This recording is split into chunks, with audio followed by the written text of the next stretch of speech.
Não, tem que ser do lado, tem que encostar, né? Ai, salgadinho pesou. Beleza. Meus queridos, estamos muito alegres aí com as notícias, né? Bom demais. Vamos ter um tempinho de oração? Colocar o nosso coração, nossa vida mais uma vez. Deus, muito obrigado por esse momento. Muito obrigado porque sabemos que o Senhor, como Pai, gosta de ver seus filhos reunidos à mesa. O Senhor gosta de ver esse ambiente familiar. E eu tenho certeza que o Senhor fala no nosso meio. Família é algo que está no seu coração. O Senhor nos criou para viver em família. Tanto que o Senhor é o nosso Pai, somos seus filhos, somos irmãos. E essa é a sua casa. A sua casa não é num templo, a sua casa somos nós. A sua casa é qualquer ambiente onde o Senhor seja reconhecido como Pai, tratado como Pai. Ali o Senhor faz morada, fala mesmo, o Senhor se revela, se mostra. E ó Deus, a tua graça tem nos bastado nesses dias. Nós queremos agradecer porque a sua graça tem nos conduzido, tem nos inspirado e tem nos ensinado. Não tem nos deixado ficar coniventes com aquilo a que devemos nos opor e não tem nos deixado nos revoltar contra aquilo a que devemos nos submeter. Muito obrigado porque isso tudo é graça do Senhor na nossa vida. Mais uma vez estamos aqui para esse momento tão singelo, tão simples, mas tão profundo nas nossas vidas. Não só para nós, mas por aqueles que nos acompanham via internet também. Seja um tempo de revelação para nós, um tempo de descansar o nosso coração, limpar a nossa alma, revigorar o nosso espírito e nos levar adiante no conhecimento e no amor do Senhor. Amém. Meus queridos, eu queria compartilhar com vocês um texto do Velho Testamento. A gente quase não faz isso, mas hoje eu lembrei dessas palavras de Isaías e quando as li novamente, saltou assim no meu coração uma questão que talvez seja só para a gente reforçar algo que já entendemos e com certeza algo para que possamos proclamar com mais força aí para os quatro cantos da vida, com a nossa vida, talvez não com o nosso discurso, mas com a nossa vida. É o profeta Isaías escrevendo no capítulo 40. No capítulo 40. E eu queria ler a partir do verso 12, quando diz assim: quem na concha de sua mão mediu as águas e tomou a medida dos seus apalmos, dos céus a palmos? Quem recolheu na terça parte de um éfa o pó da terra e pesou os montes em romana e os outreiros em balança de precisão? Quem guiou o Espírito do Senhor? Ou como seu conselheiro o ensinou? Com quem tomou ele conselho para que desse compreensão? Quem o instruiu na verdade do juízo e lhe ensinou sabedoria, lhe mostrou o caminho de entendimento? Quem pôde alcançar esse nível? Quem é que tem tamanho poder? Quem é desse tamanho? Quem tem essa profundidade? Quem tem esse domínio? Quem é que pode usar alguma faculdade pessoal que se equipare a tamanha grandeza? Quem é que tem essa condição, essa capacidade? Eis que as nações são consideradas por ele como um pingo que cai de um balde e como um grão de pó na balança. As ilhas são como pó fino que se levanta. Nem todo o Líbano basta para queimar, nem os seus animais para um holocausto. Todas as nações são perante ele como coisas que não é nada. Ele as considera menos do que nada, como um vácuo. Com quem comparareis a Deus? Com quem comparareis a Deus? E será que em algum momento da vida humana a gente não faz essa comparação, ou a gente pelo menos não vê nas entrelinhas, subliminarmente ou inconscientemente, essa comparação sendo praticada? Às vezes no empirismo aí, no impulso no geral, mas temo que talvez Deus tenha no coração de algumas pessoas, se tratando de um reducionismo da sua figura. Deus às vezes tem sido tratado, e às vezes a gente tem se relacionado, ou as pessoas têm se relacionado com Deus numa perspectiva daquilo que Ele não é, de uma forma reducionista. Existe um outro extremo. É claro que existe uma outra obsessão, existe uma outra paranoia, existe um outro vício mental e religioso, que é o superlativismo dessa figura, a idolatria, a criação de uma figura ainda mais distorcida daquilo que Deus é.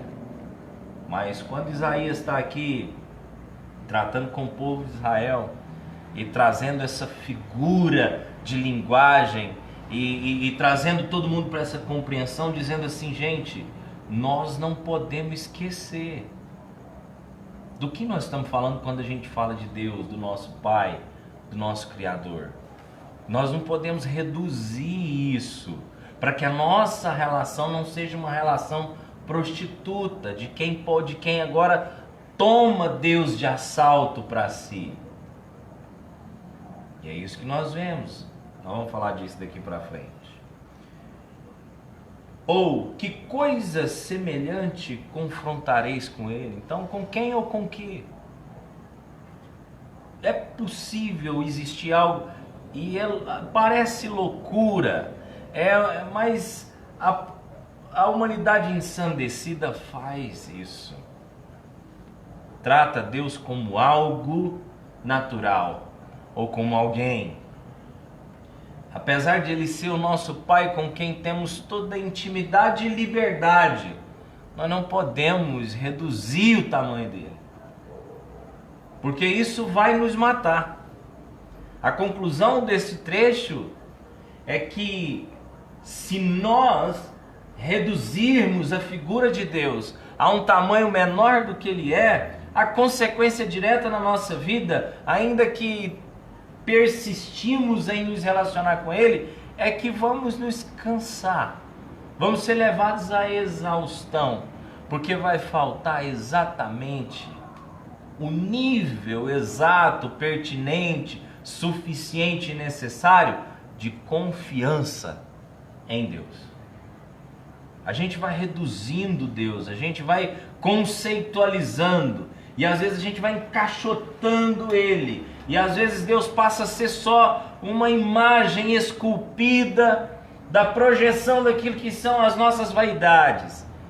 E aí a gente começa a seguir aquele Deus que não é mais o Deus Pai, Criador dos céus e da terra, que mediu todas as águas na palma das suas mãos, que contou todas as estrelas, que sabe o nome delas de cor. Mas é agora essa escultura feita com as nossas próprias mãos e que reflete agora o nosso medo, e nós seguimos aquilo. E sabe qual que é a consequência? Aquilo não vai ser suficiente para revigorar a nossa alma, renovar as nossas forças e trazer toda a confiança de que vamos precisar todos os dias da nossa vida. E é por isso que o profeta Isaías, usado em profecia, traduzindo, trazendo aquilo que é o conceito exato, diz para o povo: gente, sabe de que nós estamos falando aqui? Nós Nós estamos falando do Deus Todo-Poderoso, do Criador. E aí vem o Evangelho e traz para nós uma novidade mais profunda ainda. E essa interface é que nós temos que fazer. De linkar esses dois conceitos. Não separá-los em dispensações distintas, como teologicamente muita gente faz. Mas entender que essa profecia fala do Deus grande, poderoso, Criador dos céus e da terra. E aí Jesus vem e o Evangelho e depois os apóstolos e nos apresentam a qual verdade? Que esse Deus todo-poderoso do Velho Testamento é o nosso Pai. E que agora nós somos todos filhos dele, adotados, somos da mesma família, ao qual todos nós temos o quê? Livre acesso. Não é mais como nesse tempo.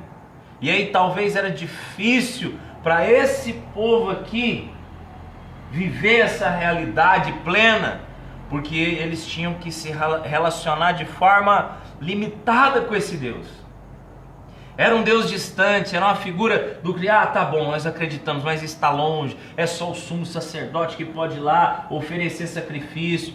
Nós não. Jesus veio e disse o seguinte: olha, esse Pai, esse Deus, o Deus de Israel, é sim o Deus de vocês, o Criador.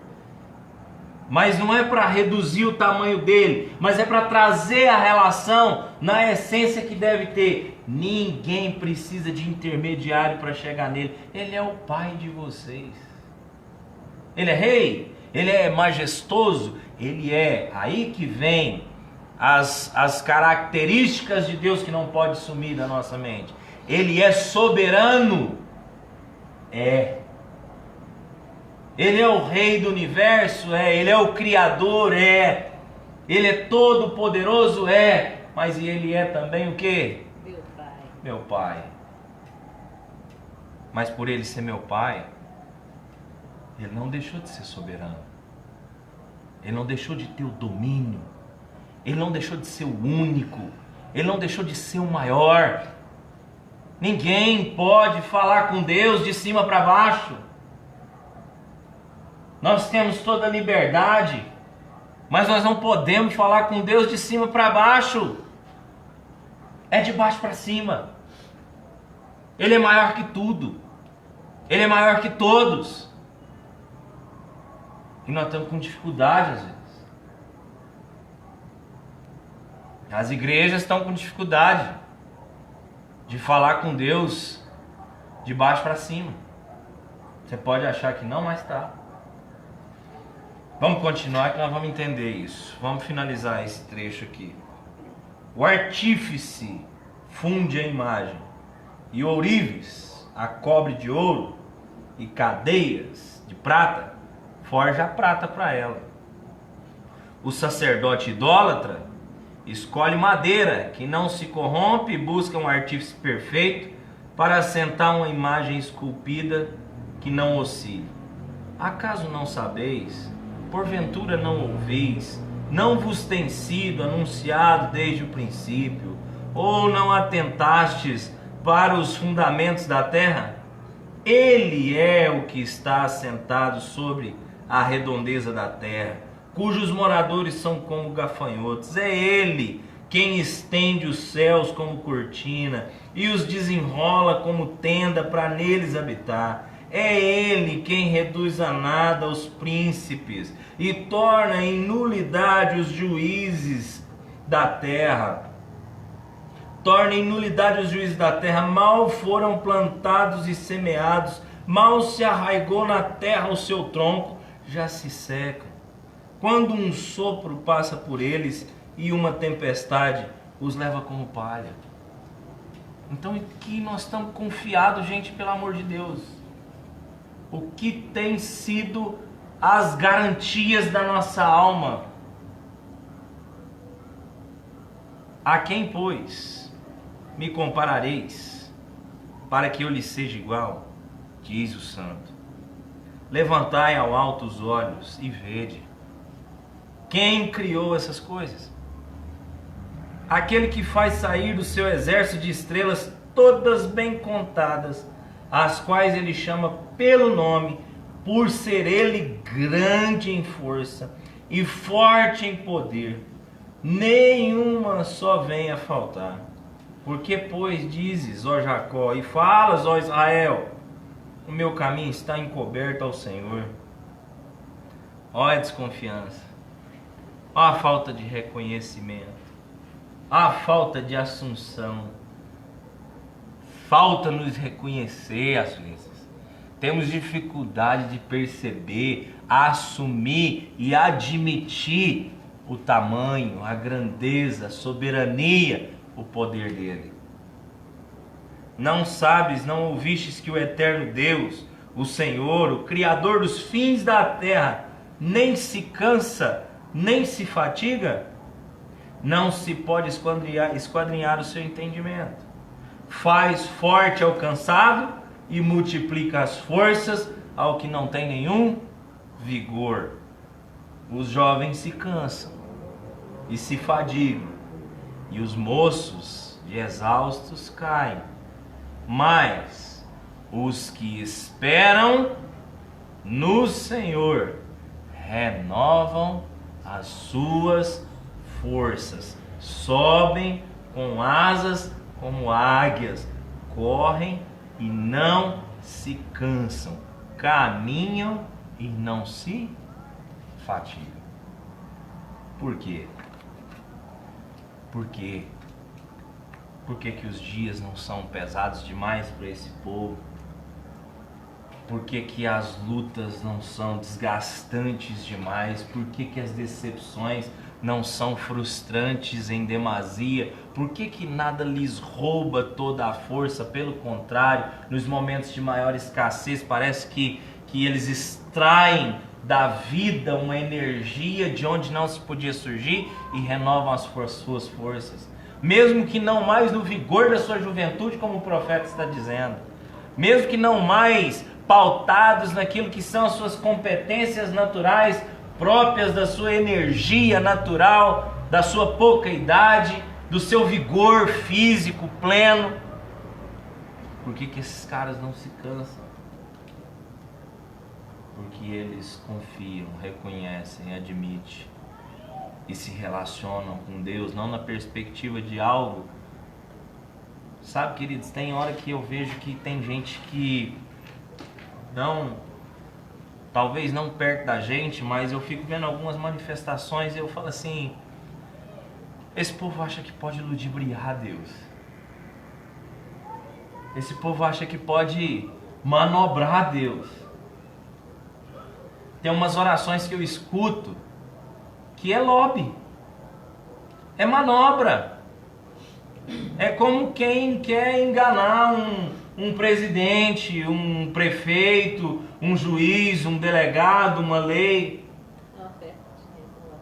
É como quem quer fazer um acordo. E com Deus, Criador dos céus e da terra, o nosso Pai, não há uma relação de acordo, há uma aliança. É diferente. Então, Deus não é, e esse poder não é algo com que a gente lida no sentido de engarrafar e vender, como a gente faz com as nossas riquezas naturais muitas vezes. Quando se descobre uma jazígua de algo valioso, a especulação do ser humano é essa, e não é isso que a gente tem feito? Tudo que a gente encontra valioso e poderoso, a gente quer engarrafar e vender. E tem gente que quando descobre esse poder, parece que quer fazer a mesma coisa com Deus. Esqueceu que Ele é soberano. Esqueceu que ninguém esquadrinha o seu entendimento. Esqueceu que ninguém manipula Ele. Apesar de Ele ser nosso Pai e nos dar toda a liberdade, ninguém manipula, ninguém controla, ninguém se apodera de Deus. Deus não serve de chancela pessoal para nenhuma loucura humana. Ele é a chancela da sua própria graça, Ele é a chancela do seu próprio amor, manifesto nos seus filhos. Mas não, às vezes nós queremos nos relacionar com Deus como quem o engana. Quanta gente acha que está enganando a Deus? Quanta gente acha que pode se apoderar do poder de Deus, engarrafar isso como quem vai numa fonte, enche as suas garrafas e vende isso, comercializa isso. Está vendo tanto de loucura? Então, o que o profeta Isaías está dizendo, olha, há cansaço, há estafa e há exaustão porque falta confiança. E falta confiança porque há um reducionismo. Falta admitir, perceber, porque o poder de Deus não é algo do que a gente se apodera, mas é algo aquilo que a gente se sujeita. A soberania de Deus não é algo que a gente toma para nós, mas é algo aquilo que a gente reconhece e vive. Deus é soberano, poderoso, Ele não perdeu o controle, Ele é o domínio, Ele precisa assentar no seu devido lugar, Ele é o Pai. Mas é difícil para essa geração ter relação sadia com o Pai. Essa geração, porque também tem muita pouca figura fidedigna de pai para esse povo. E é muito difícil você viver uma relação de pai e filho quando na verdade você não teve uma referência. Para mim é fácil, porque eu tive essa referência de pai. Então talvez eu não tenha dificuldade de reconhecer, respeitar, engrandecer, sem idolatrar, sem mistificar. Mas para muita gente às vezes isso é complicado, para muita gente aí fora que não teve referência de pai. É por isso que esse povo se relaciona com o pai de que jeito? Com desrespeito, como quem manipula, como quem controla, como quem ameaça, como quem ludibria. Não dá para ludibriar o Senhor. Ele é nosso Pai, mas Ele é o Criador dos céus e da terra. Os nossos caminhos não estão ocultos a Ele. Não há nada que Ele não saiba. Ele precisa sentar no devido lugar na nossa vida, queridos. Ele precisa tomar o lugar que lhe é ideal na nossa vida, que não é um lugar de um ídolo, que não é um lugar místico, que não é um lugar de um bezerro de ouro. Mas também não é um lugar de um moleque, não é um lugar de um lobista, não é um lugar de um prostituto. Não é um lugar de um parceiro meu que eu consigo enganar a meu interesse. Deus não pode ser essa figura na minha vida, olha, de um otário, de um babaca, que a hora que eu preciso dele, eu recorro a ele, e eu sei que ele é bonzinho, né? Porque ele tem um coração mole, então eu vou lá, vou chorar, e ele vai vir ao meu favor. Não é essa a relação. Ele é misericordioso totalmente, Ele é gracioso totalmente, bondoso totalmente, jamais vai nos fazer o mal. Mas não se engane, você não está enganando Ele. Ele não está se compadecendo de você porque você se fez de coitadinho. Ele não está com dó de você, Ele tem misericórdia da sua vida. Deus não tem dó de ninguém, Ele tem misericórdia de todo mundo. Ele é Pai, Ele é Criador, Ele sabe tudo. Então Ele não é um trevo de 4 folhas, Ele não é um patuá, Ele não é uma sorte, Ele é o nosso Pai, o Criador disso tudo, quem contou as estrelas, quem tem as águas do universo na palma da sua mão. É metafórico, não é literal, é semântica, é força de expressão, mas o profeta foi usado por Deus para trazer esse povo no lugar e dizer, gente, opa, desmontei o povo, e agora? Deus não fala mais. Gente, essa relação de vocês paranoica, obcecada, medrosa, pode ser com qualquer um, menos com Deus, porque a Ele vocês não podem comparar a ninguém e a nada, e só nele nós podemos confiar. E aí a pergunta que fica: nós aqui, nós ali na internet, e esse povo todo em volta do mundo aí, esse povo confia mais em quem ou em que, parceiro? Em quem que nós temos assim depositado todo o poder da nossa confiança, todas as nossas reservas? Que tamanho que Deus tem na nossa vida? Isso às vezes diz respeito às nossas prioridades, diz respeito à nossa conduta, sim, mas isso diz muito mais respeito aos nossos desígnios e caminhos mais íntimos.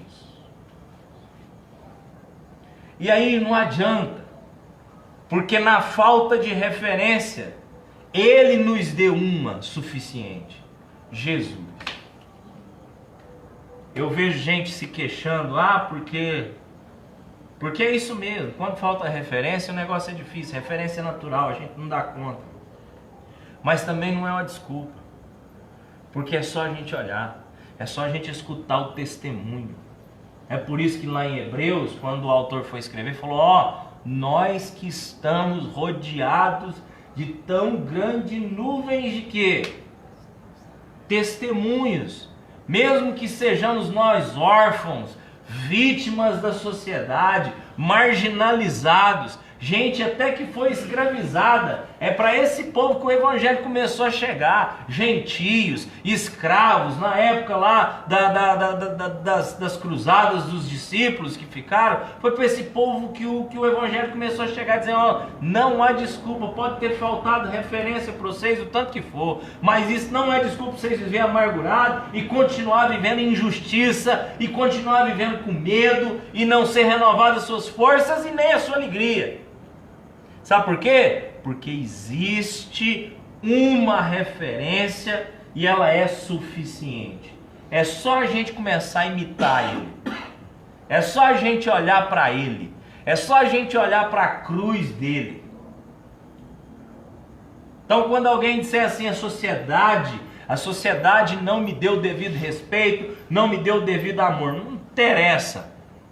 Jesus te deu, meu irmão. O povo lá em casa não me entendeu, minha família fez mal para mim, não importa. Jesus fez tudo que você precisava, é só você olhar para Ele. É que você está olhando lá e está vendo? Nós estamos olhando para nós estamos confiando em quem? É aqui, é nos naturais, é nos príncipes. Sabe, eu fico vendo essa discussão de política interminável. E teve um tempo que eu pensei assim, não, isso é necessário, e não deixa de ser, mas eu tô ficando assim, cansado disso e achando que isso não está levando a lugar nenhum. Sabe por quê? Porque no fundo isso é uma confiança mal direcionada. E é uma discussão que é só a crítica pela crítica, é só os dois lados querendo provar as suas ideias por vaidade e não por preocupação com os outros. E é troca de acusação, e eu vou te falar, Deus nessa parada está ficando cada vez mais distante, porque ou é gente confiando que a resposta está do lado direito, ou é gente confiando que a resposta está do lado esquerdo. E eu vou te falar um negócio, a resposta não está nem na esquerda e nem na direita, a resposta vem de cima.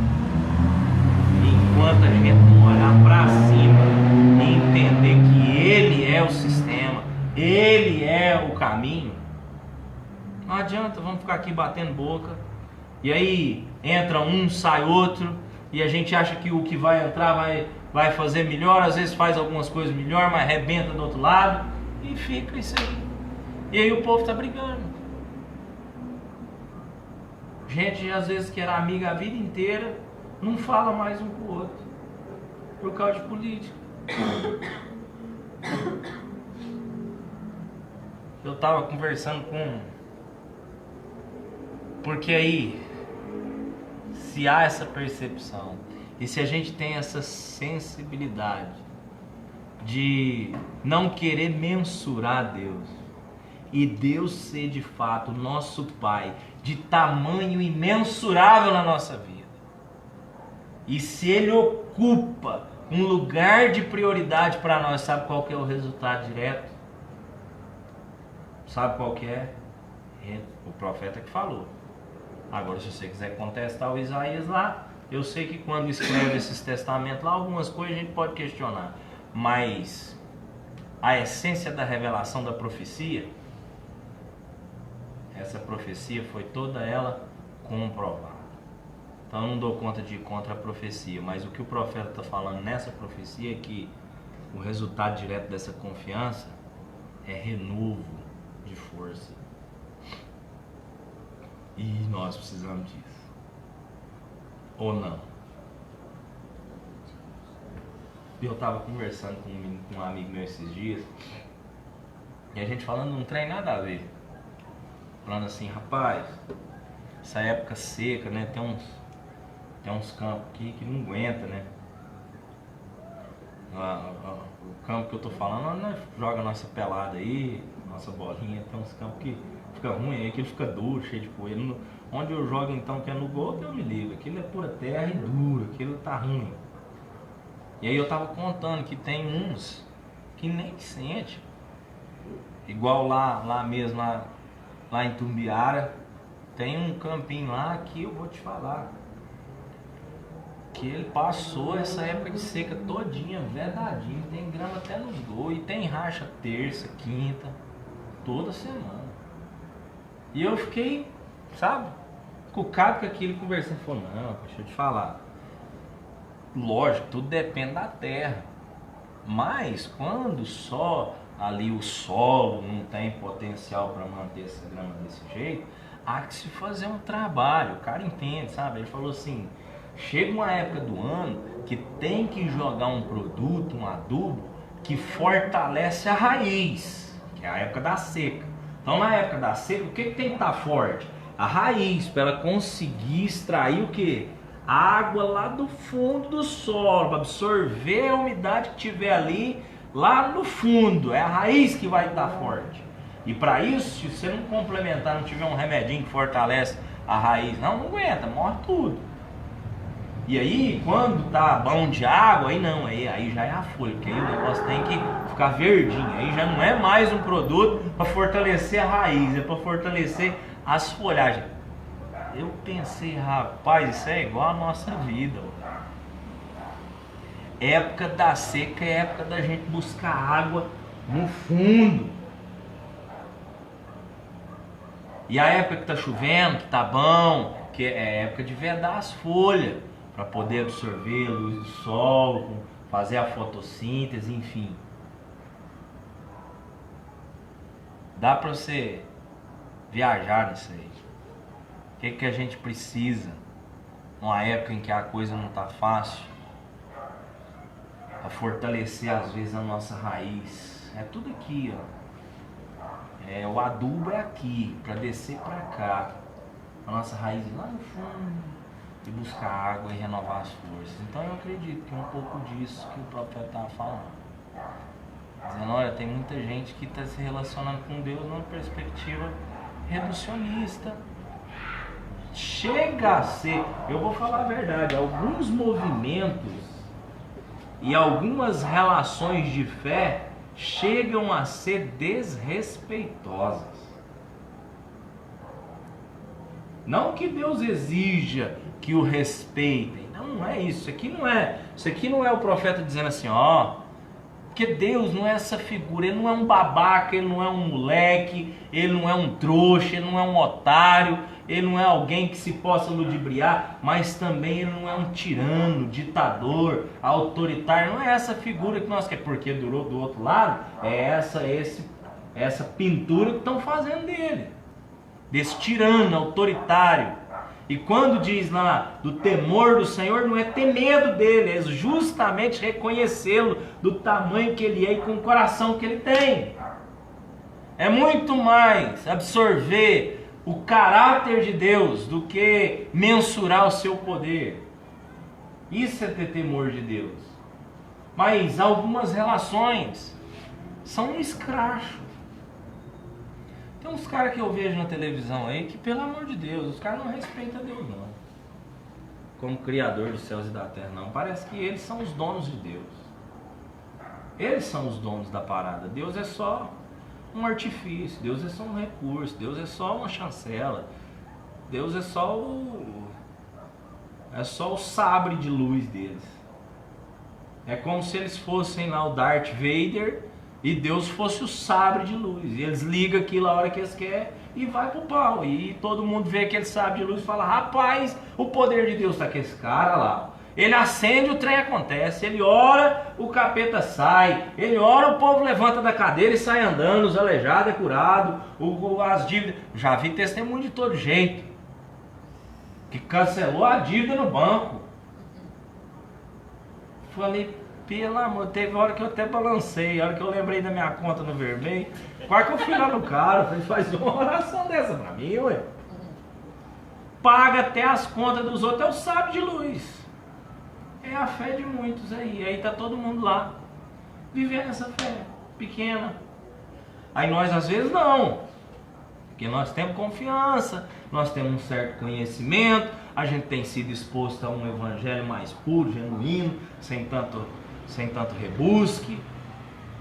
E aí às vezes a gente não, mas no nosso dia a dia, será que não tem uma horinha que eu acho assim, que eu dou conta de contornar, de manobrar e pôr Deus sentado num lugar que não é muito condizente com a posição de pai e tocar? Será que a minha oração não dá uma... Ou será que tem hora que eu duvido que Ele é soberano? Será que não tem hora que eu duvido que Ele é meu pai que criou isso tudo? Como é que vamos refutar a criação? Se até a teoria da evolução não dá conta de ir contra ela totalmente, porque chega num ponto anterior que não tem jeito. De onde surgiu isso tudo? Ah, mas foi o Big Bang. Mas e antes do Big Bang? Eles podem explicar o caminho, mas eles não dão conta de explicar a origem. Sabe por quê? Porque a origem é o Pai. Só que tem hora que parece que a gente não acredita nisso. Ou a gente acha que Ele perdeu a mão. Ah não, Deus perdeu a mão comigo. Ele errou. A hora que Ele foi escrever lá, Ele deu um espirro e a linha saiu meio torta. Teve uns trem que Ele deu uma vacilada. Ou Ele deu uma dormida lá. Às vezes Ele está cochilando, não está me vendo aqui. O profeta está falando, Deus não se cansa, não dorme. Mas a gente tem dificuldade de acreditar nisso às vezes. Porque parece assim que a caneta dele deu uma escorregada, ou não? Ou alguém bateu nas costas, já viu? Se você estiver concentrado num trem, escrevendo um trem, alguém chega e fala, ô fulano, dá um tapa nas costas, aquilo, a caneta escorrega. Tem hora que parece que a gente acha que Deus está assim, Ele está escrevendo a história da nossa vida.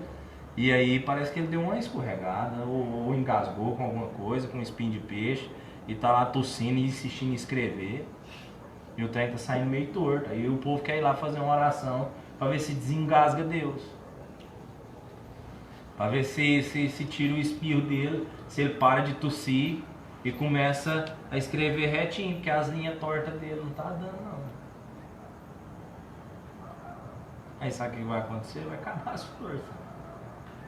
Vai acabar as coisas porque nós não vamos achar água nessa terra seca, não está chovendo. Não está chovendo.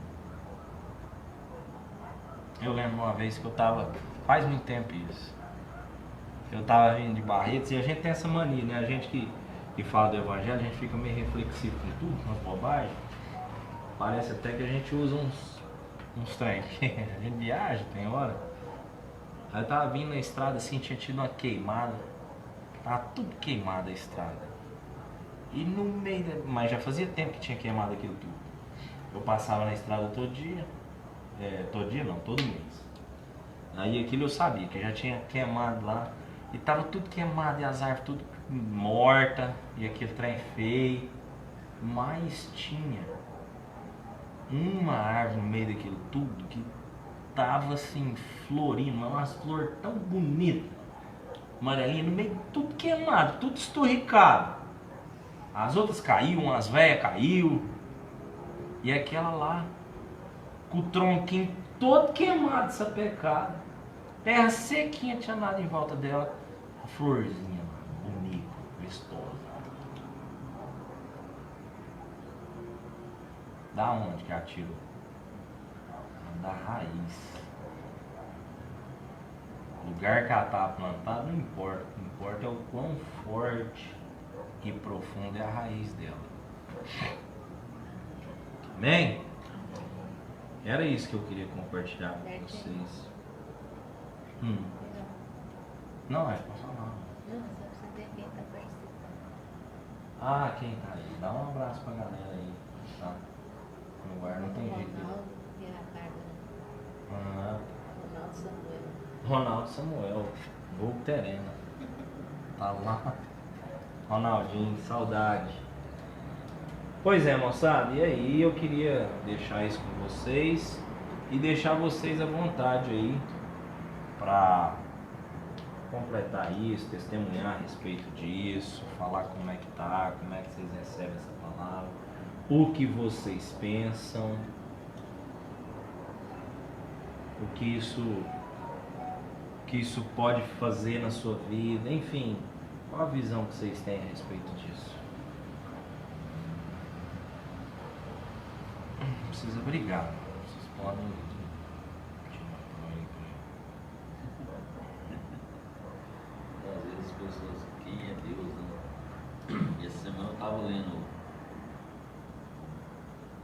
lá em casa Hebreus 12, fala a respeito muito de tipo testemunho, de sofrimento, que às vezes a gente passa, né? E tipo assim, às vezes as pessoas acham que Deus ele é soberano e é soberano, né? Mas às vezes as pessoas acham, igual você estava falando aí, que Deus ele é o nosso mordomo. Você faz assim, ele tem que resolver seus problemas, tem que. Ou então quando às vezes a pessoa está passando por dificuldade, por problema, acha que Deus esqueceu dele. Aí, né, Hebreus fala, Hebreus 12, fala lá que. Peraí. Fala do jeito que entendi melhor. Que fala que o pai, ele não corrige o filho. Às vezes o filho vai fazer alguma coisa, o pai vai lá e corrige o filho.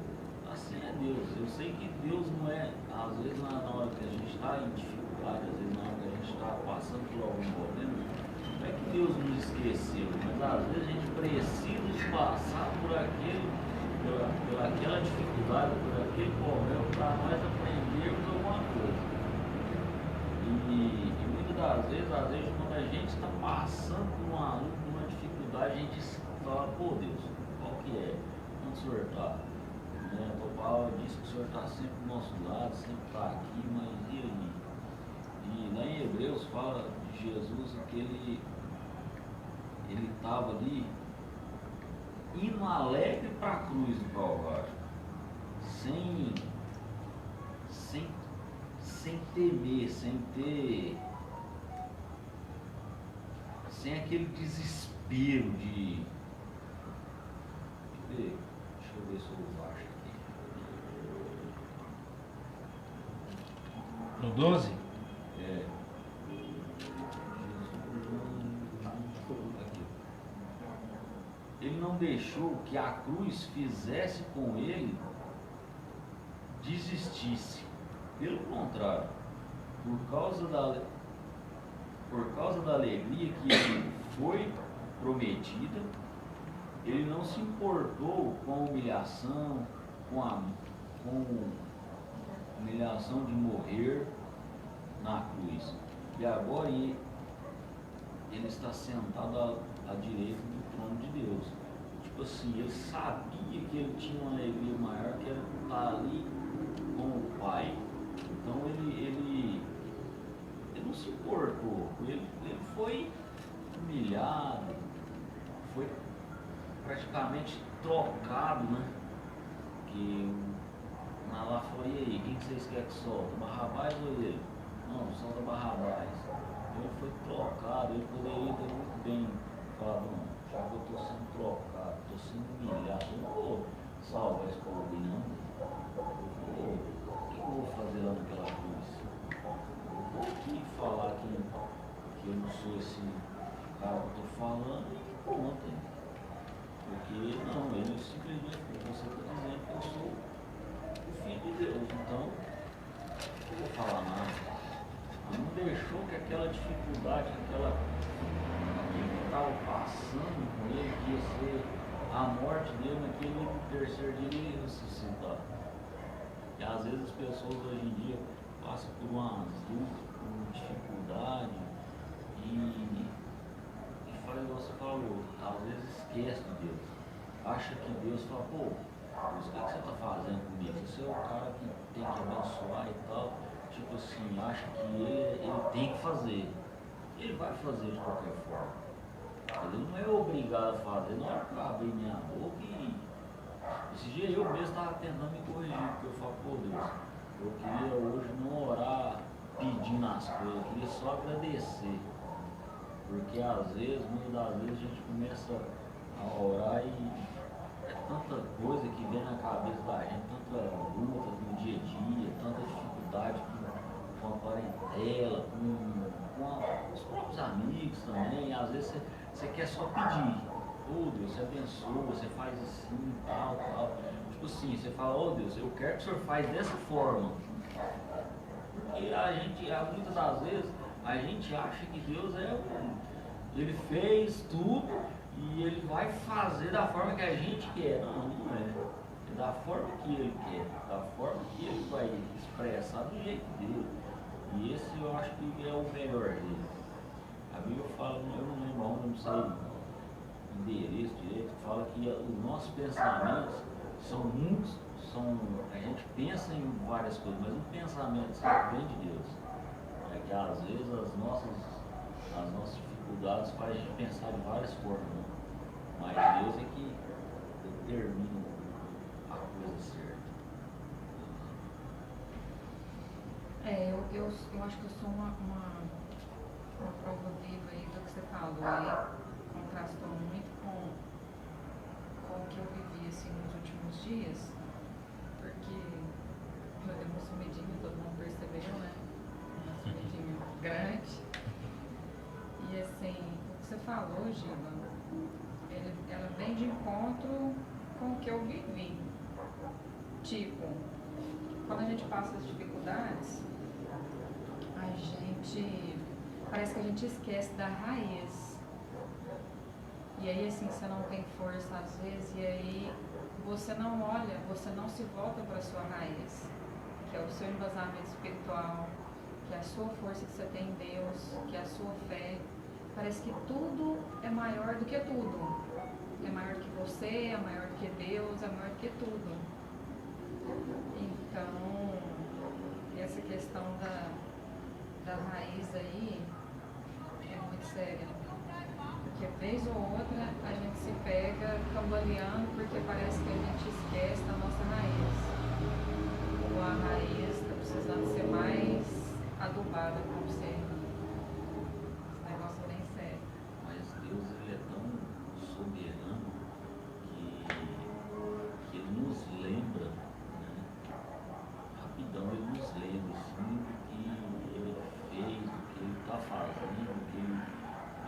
Esse dia eu estava Uma coisa acontece, não tem nada. Deus, tá complicado, tal e tal. Que linda. Lá atrás, a gente disse isso, ferramenta, não precisa mais nada. Sabe, parece que a gente esquece daquilo que Deus já nos fez. Daqui a gente se volta só para a situação. Se volta só para a situação. Porque a gente acha que tem que chover de fora para trazer água para dentro. Não. E às vezes a gente, porque a força da raiz é invisível, é para dentro mesmo, é aqui. E aí esse negócio da grama que me fez pensar exatamente isso, porque é de dentro para fora, né? E aí que a gente consegue intervir de fora, com a água que a gente buscou lá dentro. E muita gente está procurando o caminho inverso. Está querendo uma água de fora para mudar a realidade aqui dentro. Enquanto que o processo da planta é exatamente diferente do jardim. Ele busca essa água lá de dentro e manifesta ela aqui de fora e intervém. Então, mas eu vejo também que a coisa, cada dia que passa, ela está se tornando tão mais séria que, por exemplo, você tem a ferramenta de buscar para preencher aqui, mas a coisa ela tem se tornado tão mais séria que as coisas andam vindo te minar a sua força para buscar. Porque se você não reage, se você não consegue reagir, como é que você se alimenta aqui para poder se mexer? Então o negócio é... Trava. O negócio é sério. É começar a praticar. Pode parecer incrível, mas a prática é que começa a fé crescer. Então, por exemplo, você pratica começando cedo, olhando o mundo de maneira diferente. Quando você já está para baixo, você já não vê o mundo de maneira diferente. Você já vê a vida desgraçadamente, o olhar desgraçadamente, olhando os doentes, os problemáticos. Então, se você olhar, você começar a procurar, você vai ver o ruim, mas você caça o novo naquele ruim, você vai começar, com 3 dias, você começa a caminhar para o rumo da luz. Porque tem que ter um início para iniciar o processo. Eu acho que você, igual você falou, não pula a etapa direto lá. Mas eu acho que o começo começa da prática. Você tem que começar já levantando cedo, caçando as coisas bonitas. Quando eu sinto que o bicho está feio, eu vou caçando árvore bonita. Pode parecer brincadeira, aqui ali tá. Mas com 3 dias aquilo vai sumindo. Por quê? Porque eu vou podendo ver as coisas boas de Deus. Porque a árvore é dele. É dali que começa você dar conta de ver aquela pessoa que você não dava conta de ver daquela forma antes. Você começa a ver as coisas boas dela. E aí vai começando a crescer e aí você vai chegando. Eu vejo dessa forma, sabe? E eu dou conta de ver quando eu estou começando a ficar amargo. Quando eu vejo, eu caço em griseia, ou eu falo demais,ão, eu falo, estou demais,ão. Eu tenho que começar a praticar de novo. Assim, eu vejo dessa forma. Porque a dificuldade é essa. Como que eu faço? Porque às vezes você vê a vida desgraçadamente até 10 horas da noite. Na hora que você deita na cama, você fala, Senhor, socorro. E ele está te olhando, eu falei, socorro todinho, só o fato do seu coração bater, levantar, você poder ver o sol, mas você não está dando conta de ver o sol, você levanta no outro dia, desgraçadamente sem dar conta de ver o sol, aí 8 horas da noite você chega dentro, Senhor, não foi do mesmo jeitinho, o que eu estou fazendo de errado? E esses 3 dias é a prática, é tentar ver a graça na desgraça, porque os nossos olhares já é desgraçado por si só.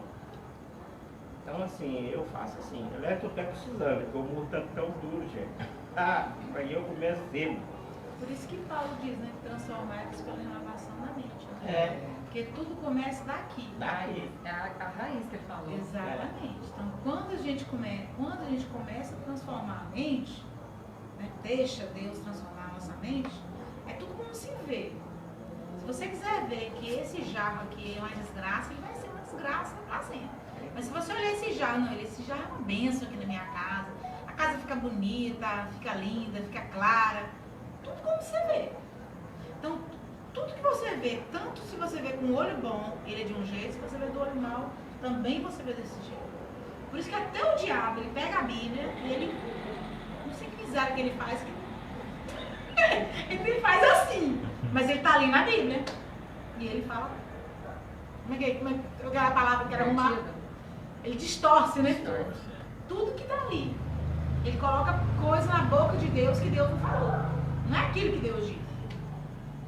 Né? Então, assim, eu acho que a gente precisa prestar atenção nessa renovação de mente que Paulo fala. Transformar-se pela renovação da vossa mente, para que a gente saber se foi a boa e perfeita vontade de Deus na nossa vida. E é devagarzinho. Né? Não entra assim de uma hora para outra. E principalmente quando a gente é mulher, né? Porque o homem, ele é homem, com a mesma natureza, 365 dias do ano. Né, amor? A mulher mulher não, ela tem uns tal dos hormônios que viram de cabeça para baixo, desde 2 dias da cabeça.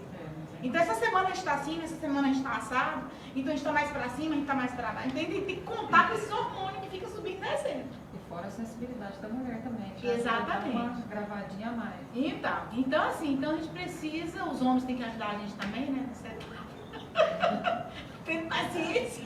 Compreender. Né, irmã? Irmã Lenisa sabe disso. Estou prestando atenção e pensando, estamos aproveitando, viu? Ah. Vamos pedir ajuda. Pois é. Então, assim, Fernanda, o Cristiano que você estava falando, é difícil. Quando você fala, eu falei assim, nossa, e quando junta com os nossos hormônios, aí que o mundo fica duro, como diz Nelson. Não é verdade? Mas se a gente começar a pensar, como o Nelson falou, olha, todo dia, olha, hoje eu vou transformar a transformação da mente. Eu vou pensar como Deus pensa. Eu vou pensar, eu vou amar como Deus ama, eu vou viver como Deus vive, eu vou viver como um Cristo. Então, assim, é uma luta que a gente vai desenvolvendo durante o dia. Né, Gilberto? Tem uma dificuldade que eu acredito que ela é pertinente ao ser humano. Está nessa palavra que a Dani falou aí, reconhecer a perfeita vontade de Deus e aceitar isso, porque a maior dificuldade é essa relação de filho com o pai. Porque quando o adubo vem e a grama fica verde, é perfeitamente, Deus agiu e tá bom. E quando o adubo você tenta buscar e a grama não fica verde, aí que é entender qual que é a vontade de Deus com relação a esse ou aquele fato. A submissão à vontade de Deus, acreditar, crer mesmo com o coração que há um desígnio, há um propósito em cada um dos acontecimentos na vida da gente, porque ocorre. Você está esperando a grama verde e às vezes ela não vem. E aí você se coloca contra Deus. Por que o Senhor está fazendo isso? Às vezes até crendo no poder superior de Deus, acredita que Ele está sendo mal, que Ele não está sendo benevolente com você. Ou então não entende, Deus, eu quero entender por causa de que está acontecendo. Então essa relação de filho para pai e crer na realidade, na supremacia, no poder indiscutível de Deus, aí também leva a gente a distorções que até o Gilbertinho chegou a mencionar. Esse fato que a gente fica querendo que Deus mude essa situação e submisso à vontade dele, mas sem entender essa vontade. E o Senhor fez eu lembrar agora daquele versículo, que ainda que eu não floresça, que ainda não haja fruto, que ainda, eu confiarei em Deus. Eu me alegrarei nele. Então, a Bíblia está assim, como diz, de capa a capa, ensinando como ser esse filho dele, né? A massa, a gente tem a sensibilidade para querer entender e querer essa vontade. Aqui tem tem um vídeo aqui, até pertinente. Está dizendo assim: a fonte da verdade não é Deus me disse, Deus falou comigo, eu senti isso, eu senti aquilo. A fonte da verdade é o que a Bíblia diz. Aí tem o crédito aqui do cara John MacArthur. Ontem eu fui na casa do João, na casa hoje, já está lá com ele. A gente conversa muito, nós falamos muito, é muito gostoso estar na casa dele. Aí nós conversando lá, ele falou assim, já na saída, botaram fogo no carro dele, né, que ele trabalha na parte, botaram fogo no carro dele, sem seguro, sem nada, aí tá com outro zero lá. Aí, glória a Deus, rapaz. Eu falei assim, tinha seguro? Não.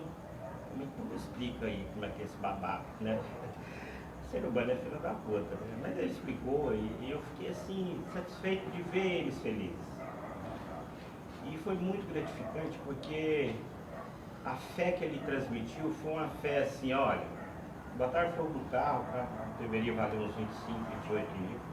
Ele acabou comprando de 35, não está apertado, não abriu as pernas para poder não ficar sem, não. Assim, você vê que está tudo dentro do esqueminha, sabe?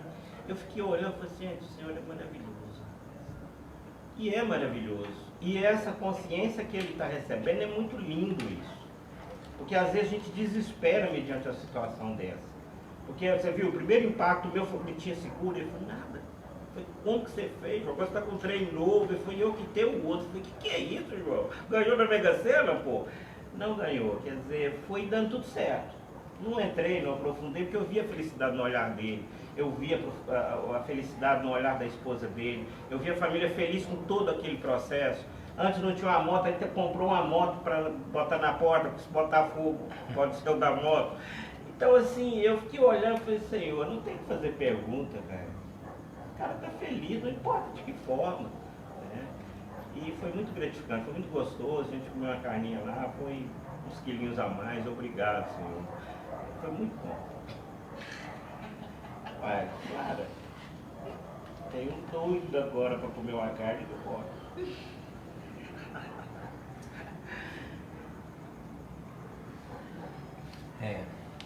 É isso. Eu acho não, estou certo de que a fonte do nosso cansaço é justamente a ausência da nossa relação com Deus. Essa é a nossa exaustão. Não são as crises que nós estamos vivendo, porque essas estão aí mesmo, são inevitáveis, né? Não é aquela coisa. Ontem eu estava conversando com um amigo meu, ontem não, sexta, um amigo nosso, falando assim, a gente precisa entender que, tá bom, escolhas têm consequências, tudo que a gente decide tem um peso, né? Mas nós precisamos entender que nós não temos o domínio de tudo. O domínio é dele. Ele é soberano. Então, o motivo da nossa exaustão, do nosso cansaço, é a ausência da nossa relação plena com o Pai. E por quê? Porque às vezes ele está ocupando um lugar na nossa vida que não é o devido lugar. Ou ele se tornou um ídolo, que também é reduzido, ou ele se tornou um sócio, ou ele se tornou um patuá, ou ele se tornou um trevo de 4 folhas, sei lá. Ele se tornou esse talismã. E Deus não é isso, é nosso Pai, não, Criador dos céus e da terra. Interessante também, Gilbertinho, que o grande desafio da nossa vida, Jesus ensinou para nós, é que não é o dia bom, é o dia mau. Então, é esse dia mau que a gente precisa entender que faz parte dos processos.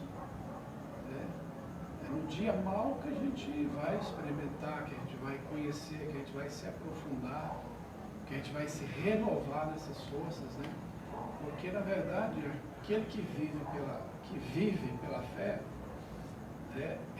essa fé é essa relação desenvolvida com o Pai que nos garante cultivar, né, e estabelecer essa confiança de forma madura e alicerçada, profunda, né, com profundidade. Porque, na verdade, a gente precisa vencer o dia mau.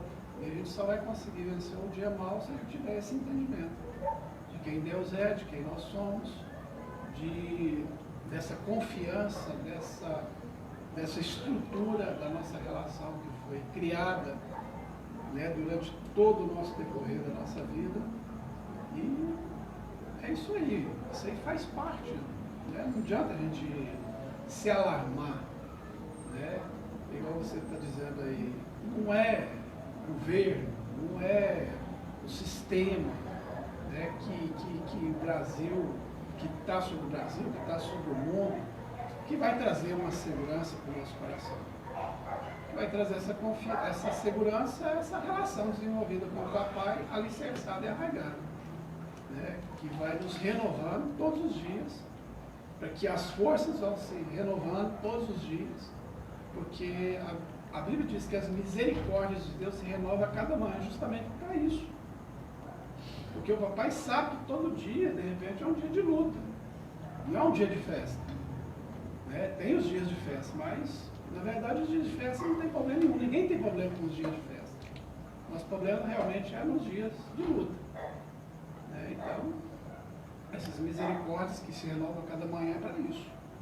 Né? Prova mais ainda o amor de Deus, o carinho de Deus, o cuidar de Deus conosco, né? Para nos dar essa certeza, essa segurança de que se o dia passado não foi bom, né? Na hora que eu fechar os olhos e acordar no dia seguinte, a vida continua de novo e eu posso ter esperança.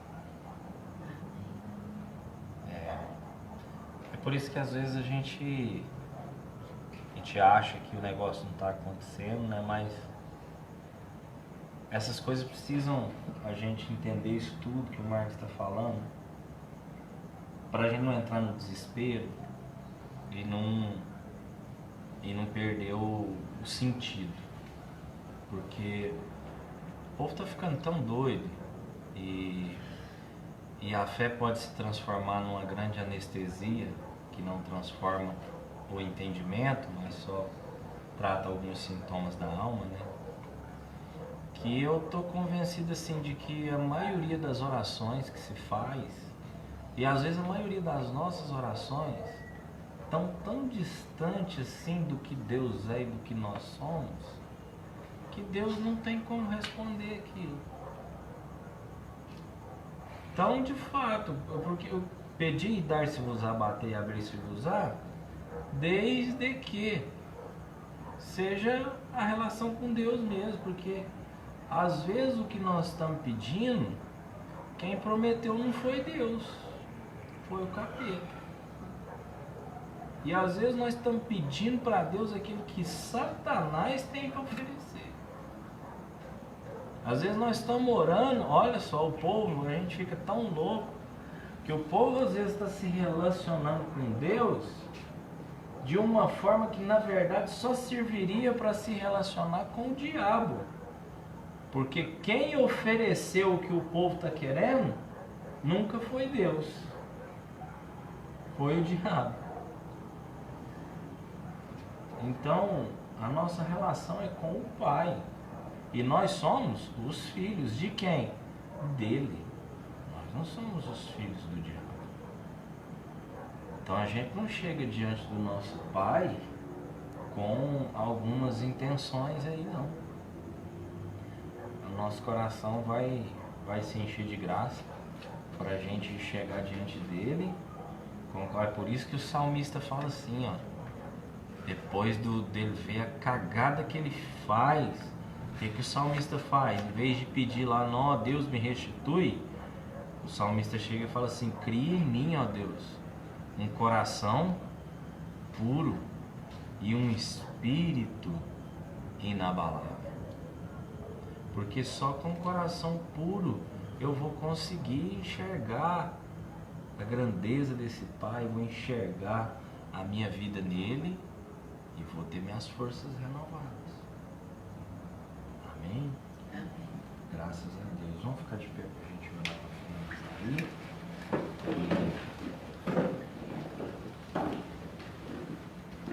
Estamos muito felizes aí com o testemunho da dona Oscarina. Não, graças a Deus. Benção. Amém. Deus Todo-Poderoso, Pai, Criador dos céus e da terra, nosso Pai. Deus que não perdeu a mão, não perdeu o rumo, Pai, não perdeu o controle, não nos abandonou, não deixou de enxergar a nossa vida, não nos esqueceu, não nos vomitou, não nos rejeitou. Pelo contrário, está nos conduzindo, nos ensinando. Nós que às vezes enxergamos chifre em cabeça de égua, literalmente. Nós é que achamos coisa onde não existe, mas o Senhor está aqui, está conosco todos os dias. O Senhor é o nosso Pai, cuidando da gente, falando com a gente, sustentando a gente, encaminhando a nossa vida, e no final vai dar tudo certo, porque o Senhor é conosco. Renova, Pai, as nossas forças essa noite, renova mesmo a alegria do nosso rosto, renova sobre nós porção aí de ânimo, de disposição, de fé, de gratidão, e nos dê dias aí de alegria mesmo, de força nova. É uma nova caminhada, uma nova etapa, uma nova jornada, todos os dias na nossa vida. Vem aí mais um tempo, e esse tempo também é tempo do Senhor na nossa vida. Seja lá como for, é o tempo do Senhor nas nossas vidas. Muito obrigado, Pai, pela vida de cada um que traz aqui com carinho a sua palavra, o seu testemunho, que abre aqui o seu coração e compartilha com a gente. Um beijo no coração de cada um que está na internet, que todos tenham uma boa semana. Amém. Amém, galera, boa semana aí. Tamo juntos. Amém.